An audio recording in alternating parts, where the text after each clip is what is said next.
Welcome to So and So, brought to you by Bernina, Made to Create. I'm Meg Goodman, and you're about to enjoy a casual conversation with a special member of the sewist and quilting community. A conversation about how they got started, what inspires them, what excites them, and their connection to this community. Today on So and So, we welcome Cait Trantham, whose creative path is as dynamic and unexpected as the life she's lived. Born in Nebraska and raised in a military family, she grew up constantly on the move, an experience that shaped her adaptability, curiosity, and willingness to dive into something new. That sense of adventure carried into adulthood when she married a Marine, and together they've continued that lifestyle, moving nearly 10 times over the past 17 years while raising their 3 kids and their dog, Saint.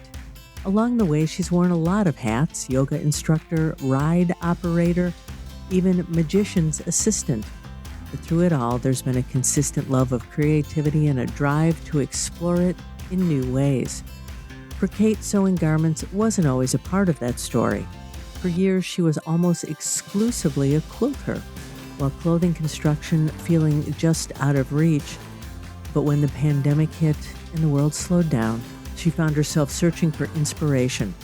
By deconstructing garments and putting them back together, she taught herself how clothing works from the inside out. That hands-on approach sparked something deeper, which she described as scratching just the right place in her brain. She began sharing those upcycled creations online, and over the past 6 years, that openness has grown into a vibrant and engaged community. Her work has led to opportunities around the world, including traveling to Spain to film an upcycling class and even collaborating on a reality sewing show concept. Today, she's taken her skills into working at Walt Disney World in live entertainment costuming. On the creative side of the team, she helps create, supply, and maintain costumes for shows and parades, blending storytelling and craftsmanship. She's also the creative force behind a tea towel dress project, one that showcases her design perspective and highlights her passion for community, collaboration, and storytelling through textiles. It's a project that even caught the attention of her local news. When she's not designing or creating, she enjoys thrifting, hunting for vintage treasures, which includes adding to her collections of Pyrex, quilts, and mid-century decor, always inspired by the stories and history behind the pieces she finds. Cait Trantham, welcome to So and So. Thank you, Meg. That was such a great intro. And I'm sure you've heard this before, but your voice is so soothing. Thank you. Thank you Please very read more things for me. Sure. I can start out then by saying you do a lot. You've done a lot. You do a lot. We have a lot of fun things to talk about. So, how did you learn to sew, and who inspired that? I love to tell this story because my mom sewed ever my entire life. She was extremely creative. We never had a lot of money, but she always made something happen, right? She did not teach me how to sew because I thought it looked like the most boring thing that anyone could ever do. He was also always stress sewing, like Halloween costumes, and everything was last minute. And I was like, this is horrible. Why would anyone ever want to do this? She tried to show me, like, here's a pattern. Here's how you would use a pattern. I'm like, no, thanks. Don't want to do that. But then I grew up, I had kids of my own, and I kept asking her to sew things for me. And eventually she was like, hello, I bought you a sewing machine for you to use. Oh So boy. yes, so the sewing machine, it sat in my closet for 2 years Mhm. because it's scary. And eventually I I saw quilts, right? I started there, there was like this photographer in the area and she was using all these pretty quilts in her photos. And I was like, wish I had some of those. So now I was like, you know what? People make those. Maybe I can also make those. Mhm. So I brought out the sewing machine, I wiped off all the dust, and I just started doing all the research I could, and I taught myself how to quilt. Mhm. Not very good, but I did it. And as a lot of quilters can attest to, that it's addicting. Everything about it is addicting. So once I got started, I never stopped. So I taught myself everything that I know. But my mom definitely showed me that it was possible. Anything that I wanted to make, I knew that it was possible because she did it. Speaking of your mom, you were born into a military family and you moved a lot. Did this shape how you create things? Oh, absolutely. Because every place that we lived or moved to, it was learning how to create in that place. There's so many different spaces. We moved houses all the time. Mhm. There's shopping at different stores to get different things that you need. Just local things that would affect how you could create or what you could create. We were in Hawaii right after the pandemic, and that really had to teach me how to use and cherish what I have. The resources were a lot more limited. I couldn't go out to my local Joanne. No one can now, RIP. Mhm. But I really had to get even more creative. So I'm thankful that I had the opportunity to go through those challenges and learn how to be more creative and more flexible. Of all the places you lived, did you have a favorite? I'm gonna have to say Hawaii. It was an amazing experience for my family and for my kids, and it was challenging being there when we were there, but I we loved it, and we're planning a vacation back soon. So It's a special place, and that's saying a lot from all the places that you've lived. Before the pandemic, and you mentioned this, you were a quilter, and you thought that garment sewing was intimidating. What felt intimidating about it, and how did you break through that fear? Because I don't think that's uncommon. yes, it's funny now because I work with a lot of people who sew clothes. Garment construction is what they do.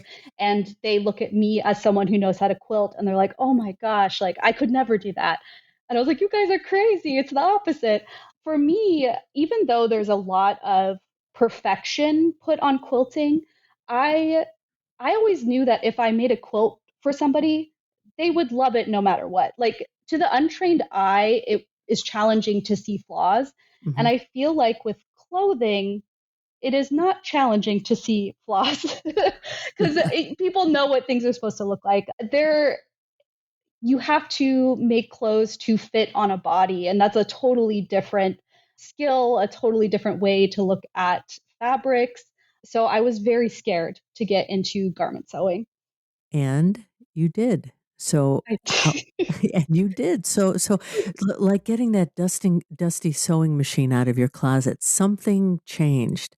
So how did you break through the fear of garment sewing? for me, it was through upcycling. And I feel like when people ask me how to get started in sewing, I definitely suggest quilting, even though people are very intimidated by it. But upcycling was the magic key for me Mhm. because I was able to really learn how garments were put together. And upcycling took away because you don't want to invest a lot of money in fabric or you don't want to spend all this money and then make something that's terrible. So when I was able to go through my own closet and make something new for free and be able to really experiment, that was the magic. That was lifted the veil for me, so to speak. So you've said, and I love this quote, that the hands-on approach sparks something deeper, which you describe as scratching just the right place in your brain. Yes. Is That's great. Is that the upcycling? Yes. I because it's like a puzzle because it's like solving a puzzle. It's like this great creative experiment. The for me, the ultimate in a creative thinking project where you can think way outside the box and there's unlimited things that you could do. And I I've been doing it for so long now and still that spark is there, and every time I approach a new project, most sewists feel the same, but I get so excited to solve the problem. What fabric do I have here? Like, how am I going to create a bodice out of this skirt? Am I going to have enough material? How am I going to change? How am I going to turn it into shorts? Is there enough fabric there? There's just so many things that make my brain happy. It kind of Mhm. engineering of it all. Your upcycling work really took off on social media. So, why do you think it resonated with your audience so strongly as you started sharing those projects? I feel like beyond the entertainment aspect of it, it's actionable. It's people can look at a lot of my work and think to themselves, "Hey, I think I can do that." And that's awesome for me. I love being able to inspire people to go out and try something new or to upcycle or to thrift. But I really think that my content is relatable and approachable. Hmm. Have you had opportunity to interact with some of your audience? And if so, do you have any stories you can share with us about cool stuff that they've created or just a spark that you've been able to kind of light for them? I feel like this leads into another thing that we're planning on talking about, which is my tea towel project, because Sure. that involved my entire online community. And Hmm. that's why that's one of the most special projects that I have ever done, because I really had to be vulnerable and I had to ask for help. And the sewing community, the people who, have watched my content or followed me, they really came through and we came together to build this amazing, spectacular project. And I feel like that's the biggest connection I've had with my audience is through that. Okay, so we're going to talk more about that then. What gave you this idea? And just tell us about the whole thing. I think it's fascinating. Yeah, so I don't quite remember what project I had just done. And I put in my caption, I was like, hey, do you guys have any ideas? What do you want to see? What do you want to do? And somebody who has not come forward again, I keep saying, who was it that left this comment? They said, you know what would be cool? If you asked your audience if they would send you a tea towel from their state or their country or wherever they're from, and we could take all these tea towels and we could make something out of them. And I was like, oh my gosh, that's such a great idea. I wish I had that idea. So, credit, if that person is out there, please come forward. So, I thought about it and I was like, okay, is this possible? Who would participate? Because you never know when you reach out to people if they will be receptive, because that's asking someone to spend their money, to take the time to go to the post office. It's a lot to ask, I feel, from an audience. And so I was like, you know what, let's try it, let's see what happens. I don't know. Hmm. So I actually went and I opened a PO box and I put myself out there and say, hey guys, we I really want to do this project and I really need you. If you want to participate, please participate. And I actually made this joke. My daughter made a joke about their least favorite candy in the whole world is licorice. And they made this joke about they're only going to send you licorice. You're going to open up the mailbox and there's going to be licorice in there, which, which funny enough, we ended up getting a whole bunch of packages from Sweden where licorice is very popular and they were in on the joke. And so with their tea towel, they also put licorice and they're like, this is for your kids.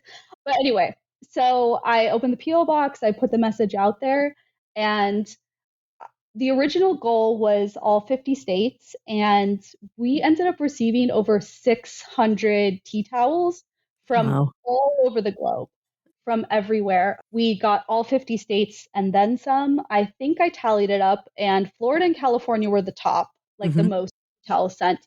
But my favorite thing was that people started sending like brochures from their town or writing me a little message about what the tea towel means and where they picked it up. And it was just so cool to be able to interact with people in that way. And I wanted to make sure that everyone knew that I got their package. So I opened every single package, 600 packages. I opened them live so that people could tune in, or if they couldn't tune in live, they could come back later and watch, because I wanted to be able to thank every single person who took the time to send me something. That was a whole nother experience in itself where we got to laugh together and cry together and just have a lot of fun opening the packages and trying the snacks. So then I had 600 tea towels. Yes, you and did. and now I'm like, oh, okay, here we go. So when I had received all the tea towels, I was in Hawaii and we were getting ready to PCS, a military move to California. And we actually knew already that we were going to be living in a hotel for 6 months. I packed all of the tea towels And the dress, I had started this dress that I was making, and I packed them all in a tote, and they came on the plane with us, and they came to the hotel with us, and I had my sewing machine, and I was still working on this dress when we were in a hotel room for 6 months because I I had to finish it for my friends, for everyone who participated. And I was like, no matter what, this is going to get done. It ended up taking a full year to complete. It is massive. It's the heaviest dress that I've ever made. It has several ruffled tiers of tea towels, and I tried to cut everyone, I fussy cut everyone to make sure that the country or state or city or whatever was showcased. I made a corset top, and the front is fussy cut hexagons, which that was so fun to make. And then I also made a hexagon train that I hand quilted and I fussy cut. And it took an entire year. I finally finished it, and it was, I can't even describe the feeling. I know the feeling when you finish a huge project, but the Hmm. fact that it was not just me in the project, it wasn't just my project. And I let everyone, I posted it online, and we're all celebrating. And someone, another, I swear, the people who watch me are so, they're like the best cheerleaders because they're like, you know what you should do? You should enter that in the San Diego County Fair. And I was like, I've never done that before, but okay, I'll do it. So I entered the dress into the county fair and ended up, there's a local news station who picked up the story. And I got to interview with them twice. One in, I used to have my craft room was in the garage, and they came over to my garage and we talked about the dress. And then they came when it was at the state fair. And it was so cool because that was the first thing that I've made that I got to put on display so people could come and see it. Hmm. And so people would take pictures of it and they'd send it to me, and there it was just, again, the coolest thing I've ever done. I don't know if I'll ever do anything cooler, but So, where's that dress now? it, in the garage. It's basically in storage. I've always thought it would be cool to be able to display it other places. If anybody knows of a place that would like to display it, let me know. I would love more people to see it. I would invite any of our listeners who have ideas for Cait, and we'll tell you later how you can contact her. There are many places that display quilts, but we need to find a special place for your dress. So I'm going to ask our listeners to put on their thinking caps and reach out to you with any ideas. Yes, I would appreciate that. Would you do it again? Oh my God, absolutely. Mhm. Absolutely. The year was very long, but the reward was so worth it. And there's a picture of it that we can find on your social media? Yes, Okay. I have lots of pictures and I have lots of video. In addition to this year that you spent making this dress and all of the other things you've done, you've had some pretty cool opportunities from filming an upcycling class in Spain to working on a reality sewing show concept. So, from either those two experiences or something else, do you have a few special, memorable moments you can share with us? Yeah, I'll talk about Spain was absolutely amazing. I have always thought of social media. I called it my job, but it sometimes it doesn't feel like reality. So when I was approached to do this upcycling course, and the company put out such great work, for them to invite me to make a course on their platform was extremely validating. And I, Mhm. that was the first time that I was like, oh, this is real. Like, people are really watching, or people really want to know more about this. And I was able to write the whole course from start to finish. They gave me an outline, but they're like, fill in all the blanks. And I actually got to take my husband, and it was the first time where he was going on a work trip with me, which was very cool. And it was just, it was an amazing experience. And again, I, so cool. But also, I will talk about the reality sewing show because that is, what's it called? Like the lost love, when you, Mhm. the missed opportunity, whatever it is. That's the thing that I yearn for most, I think, is that should have been. It was. We worked for 2 years. I worked with some amazing producers that have done lots of shows people have probably heard of, but we worked for 2 years on this concept and we put a lot into it. And it was something that we don't have that is not out in the world. I think the closest would be the Great British Sewing Bee. It was going to be an opportunity to showcase people who are not fashion designers. I feel like there's so many other types of sewists in the world and creators and makers that aren't necessarily designers in that way.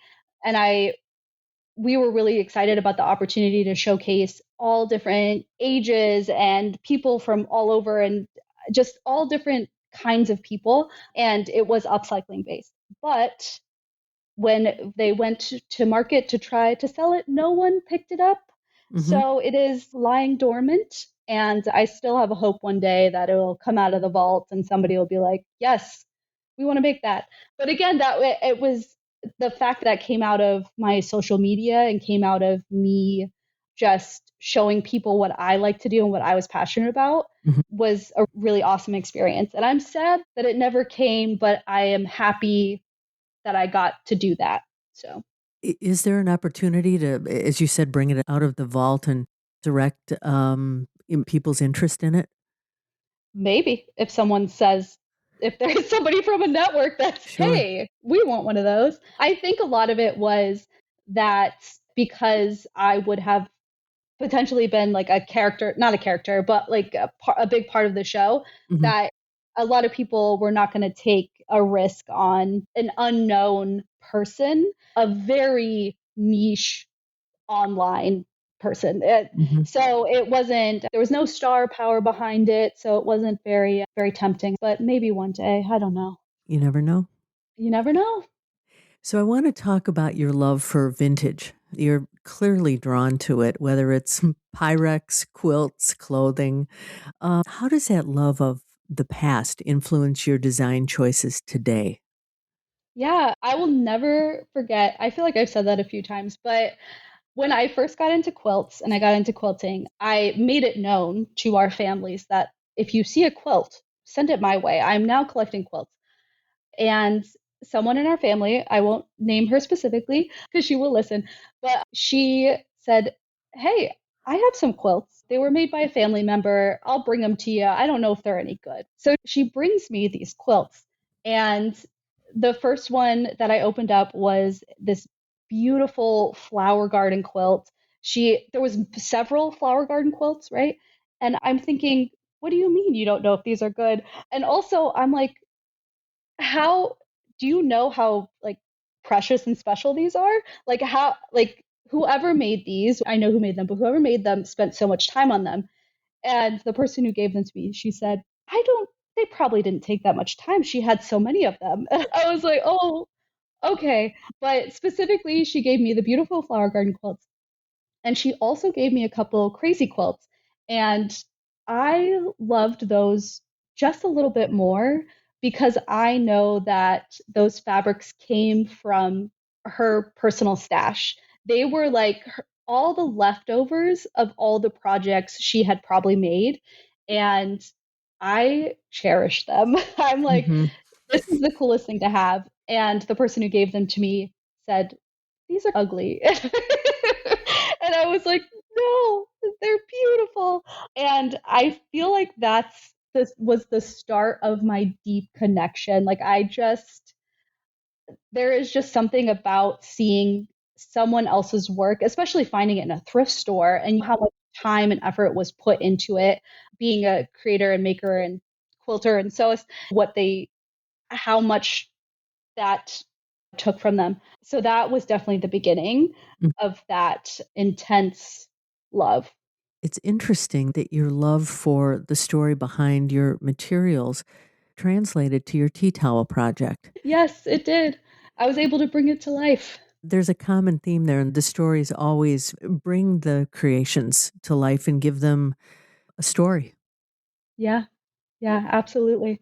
Speaking of stories, I have to ask, you have been a yoga instructor, a ride operator, and a magician assistant. Now, yoga instructor, I get, but Hmm. talk to us about being a ride operator and a magician assistant. Yes. So I work for a theme park now, and my very first job was at a theme park at in Busch Gardens in Williamsburg. I will always have a soft spot in my heart for that park. So my very first job was as a ride operator at Busch Gardens, and I started, if anybody's familiar with that park, in the Italy area. Hmm. And then eventually I moved over to Germany, and then I moved over to Land of the Dragons, which was a kid area, but I really wanted to get into the entertainment side. And my dad was working as a technician. He had another job, but on the weekends, he was a technician at Busch Gardens. And he was like, "Oh, we have this opening." It was back in the day, so it was a lot easier to move around and get hired in other parts of the park. So during the Halloween season, he was like, "Come do tech work with me backstage." And I was like, "That sounds amazing." For the Halloween show, there was a magician. Okay. And he was doing this huge stage show. He brought all these props, and we were helping set the props and maintain them. And during rehearsals, there was this certain illusion that the dancer was supposed to do. There was this dancer, and she was supposed to do this illusion, and she could not do it. For whatever reason, she just could not do this illusion. And the director was going to cut the illusion from the show. And the magician is like freaking out because his show is going to be shorter, and that's a big part of the show, and everything has to be rewritten.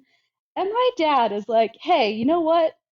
I think Cait could do that illusion." And Hmm. I'm like, "What do you mean? I'm a tech. What do you mean?" And so the magician was like, "Hey, that sounds great." So he pulls up to our house in the suburbs with this prop, this huge magic prop.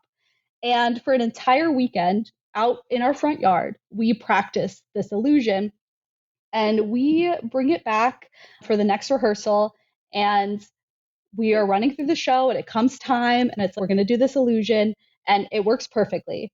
And the director was so happy, and he's like, "Oh, it's great, everything works." So for that season, I was a tech, and I did one illusion. And so so the next season, he was getting ready to come back to Busch Gardens, and he was like, "You did so great with that one. Why don't you just come and be a performer and be my assistant?" And so that's how I got into that, and I performed with him at Busch Gardens for a while, and we did a couple like small time little tours. I love having that like in my back pocket as some random strange thing I got myself into. My dad got me into actually, but yes, I have had a lot of odd jobs, but it has been a lot of fun, and I love discovering anything new. I'm so eager to always learn anything new, even if it's weird, like being a magician's assistant. So So, what was the first illusion that you did? so it was called Bits and Pieces, and it's Hmm. where you stack up blocks.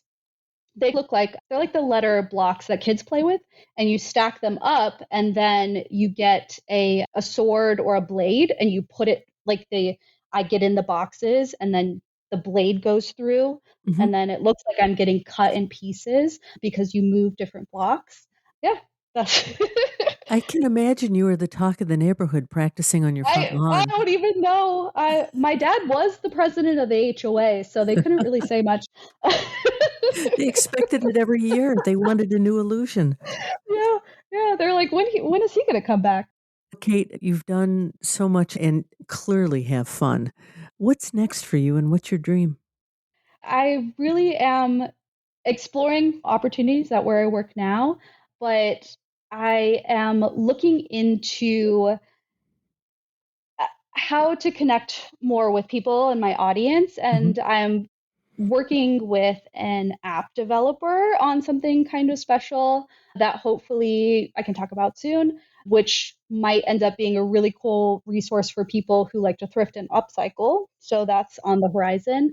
But again, the biggest dream is somebody make a sewing show, have me involved. That's I feel like I've always wanted to be on TV.